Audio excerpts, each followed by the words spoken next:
Hello and welcome back to our next episode of Cultural Cookbook. This is chopped apple cake. You're gonna need sugar, oil, cinnamon, salt, vanilla. We didn't have pecans, so we used almonds instead, apples, flour, and eggs. We are gonna peel our apples. The recipe called for a variety, but unfortunately we only had Granny Smith, but I think the sour apple works well in a baked application, so I think it still turned out really well. After you get those all peeled up, we are going to cut them in half and then take the core out. You don't want any of that tough inner apple core. And then chop them up into smallish, bite-sized pieces. We don't have to be too worried about the apples turning slightly brown as they wait for the rest because they're going to bake and the look is not going to be that important. Into one bowl, we are going to mix up all of our wet ingredients. Give your 3 eggs a good beating with a whisk.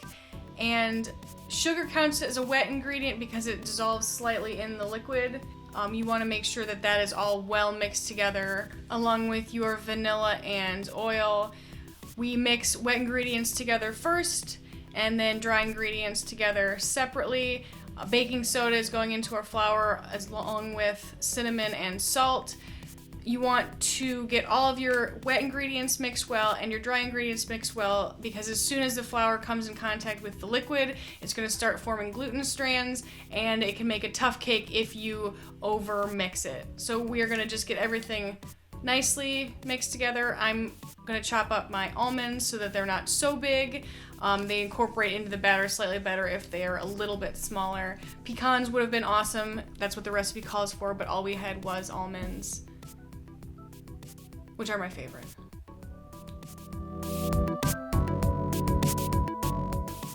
And in go those chopped almonds and the apples that we cut up earlier.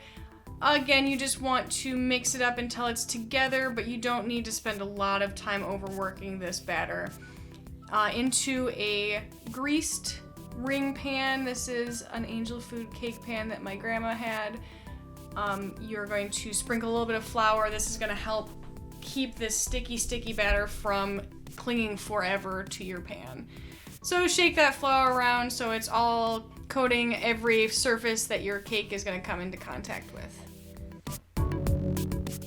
And dump out any excess. Then you're going to spoon in your batter. Again, it's very sticky, so a spatula will definitely help at this point. So for new bakers, what's the deal with putting oil in the cake? Well, a butter cake can be very delicious, but an oil cake is going to be a moister cake in general. It baked for about an hour and 15 minutes at 350 degrees. You can see I turned it out onto a plate, and we're going to cut it in the kitchen just to get it all ready to serve. It is a very moist interior. Those apples hydrated nicely. The almonds are incorporated throughout the cake, not sunk into the bottom. I'm not a huge cake person, but this is really kind of my jam. You get the fruit, you get the nice crunchiness from the nuts, along with the cake itself. I could eat a number of slices of this. I think it has a little bit of a coffee cake reminiscent flavor with the cinnamon in there. I was kind of wanting a little bit of streusel on there, or a scoop of ice cream would be awesome as well. Well, we think you'll have a lot of fun with this one, just in time for the weekend, a delicious dessert. Let us know if you try it out, and have a great one.